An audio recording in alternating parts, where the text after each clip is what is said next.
We have multiple strategies to avoid, circumvent, to nullify, and to violate the law, don't we? Here's a nice little officer.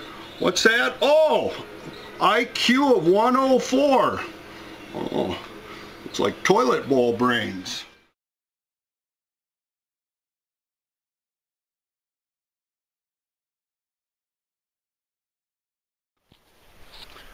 May 1st, 2013, we are looking to the south of John Lom's place, the way the law, what we call law enforcement, would come in when they did his false arrest. Here's John's driveway, and right here, a couple signs right there. That means there's two addresses here. Alright, I'll leave it up to John now. Hi, my name is John Lum. I'm making this video to show you what happened to me January 12th of this year. I'm starting the video at the end of my driveway located here on County Road 31. Here, as you note, here's a picture of my home. There's a large sliding glass door that you can tell hasn't been used, and another door which we don't use in the wintertime. Two deputy sheriffs from Itasca County, Kyle Curtis and Bob LeClair, showed up here about 11:20 p.m. on January 12th looking for 65500 County Road 31. These trained observers, under oath on April 12th, they testified that they noticed these two addresses, as John showed you here on the signs, when they arrived. The first address is always closest, is on top, and is always the residence closest to the road. It's your dwelling address. Anything that ends in zeros are right next to the road. In fact, the numbering system is actually scientific. And these trained observers were taught this.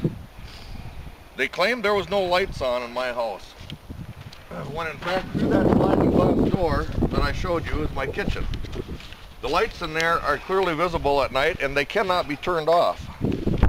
So they drove to my shop, located at 65516, a complete different address, different title, different electricity, different phone, different everything.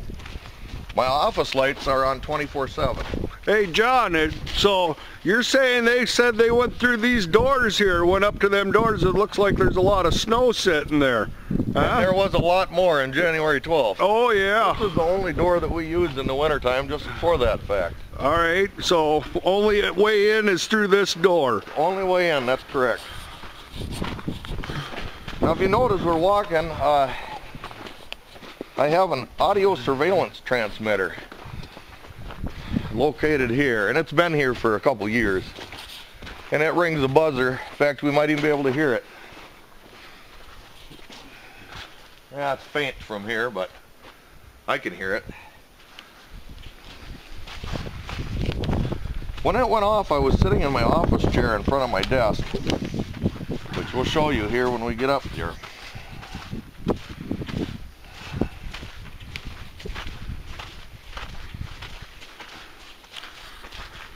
So that was the only door in the house that our trained professionals that we call cops went through. Correct. And over here, this sliding glass door. Most of the winter, that's been covered almost to the top with snow. Yeah. Don't look like it's any accessible area, so. No. All right. Not at all.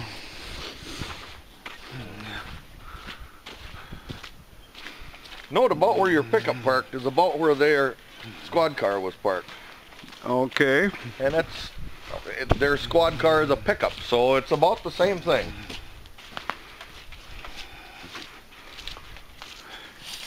When that alarm went off, I was sitting in my office chair.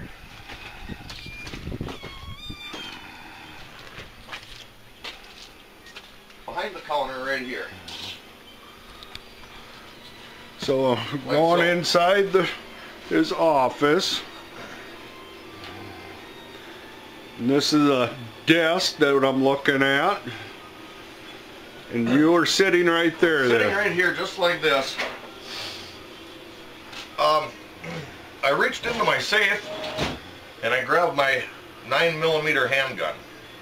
There's been an extremely high number of break-ins in this area, and it's still happening. I had no idea that cops were coming here for any reason. Like I said, they parked about where your vehicle was.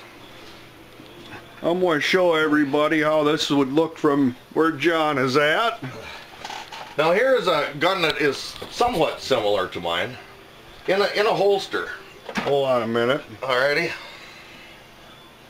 That's how the cop would been parked. Can only really would see the back end of their vehicle. Alright. And now you about that? Alright. I'm still sitting in my office chair with my sidearm on. The slide is open, like I have this one locked back because it doesn't lock. Mine locks. And also has a clip similar that goes in the end like this with no clip in it. Just for my own personal protection, I didn't know who was coming here or whatnot. And, you know, mine is considerably bigger. You can easily see, even from a distance, you can see light going through it, that there was no bullet in it.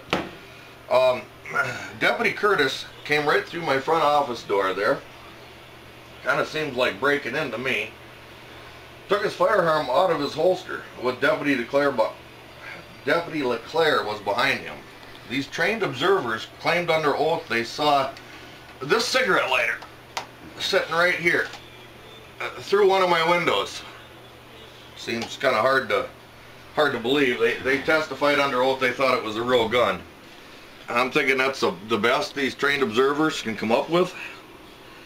They also claimed that they were 15 feet from my counter. Perhaps they should have fallen back on their training. Let me walk over here and show you how far 15 feet from my counter actually is. We have a tape measure at the counter measuring out.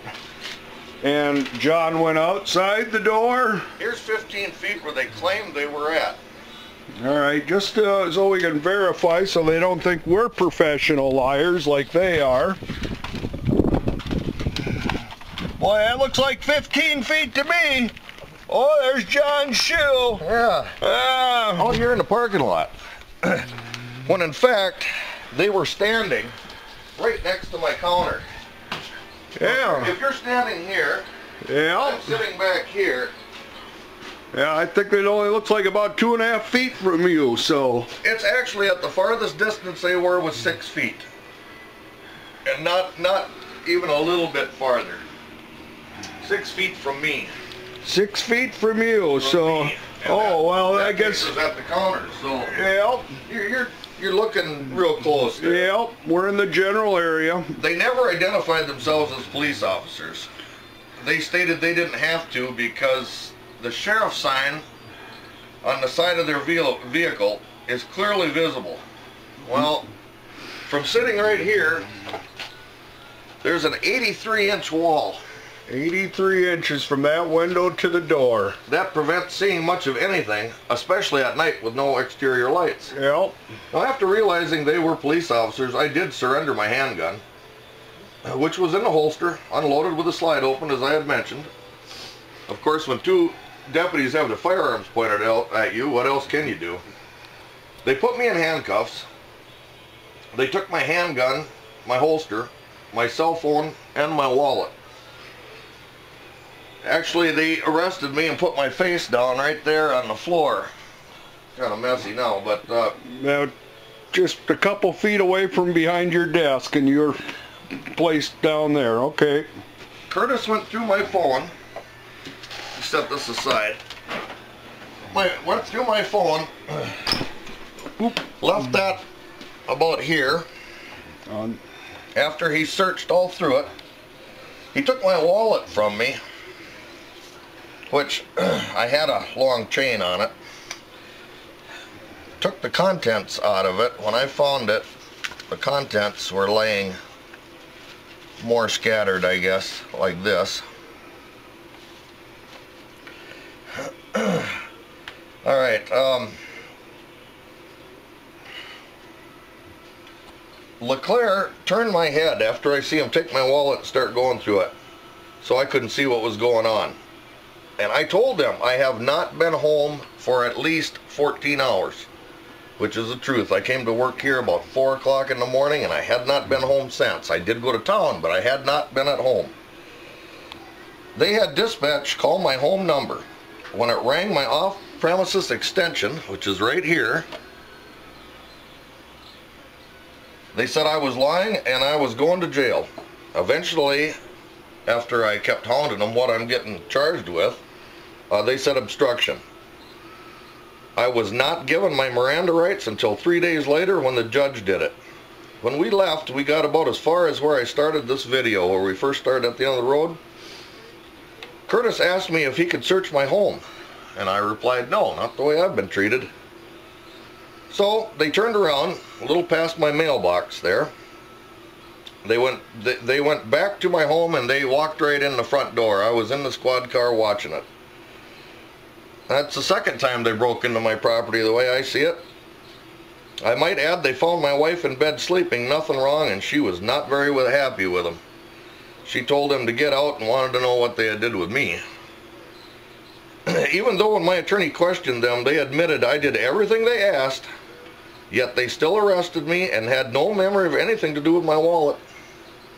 Their testimony at my Omnibus hearing doesn't add up, and neither does their original report, as it's extremely different from the one that was wrote for them, which LeClair admitted in court. In fact, it seems all of their surveillance seems to not exist either. They must have not have paid attention in lying class, because I was hounding them in the back of that squad. Where is my money? I knew what had happened. When I returned home from jail, I went to my office to retrieve my wallet, which was right where they had left it, like so. Except I had $6,500 in $100 bills in a compartment in here. Well, that's about that thick. You can't miss that. And it was missing. They testified in court that not only did they have no memory of taking my wallet, they also stated they did not know that I had a concealed carry permit. I do not have that anymore because the police took it from me, but that concealed carry permit was set just like that.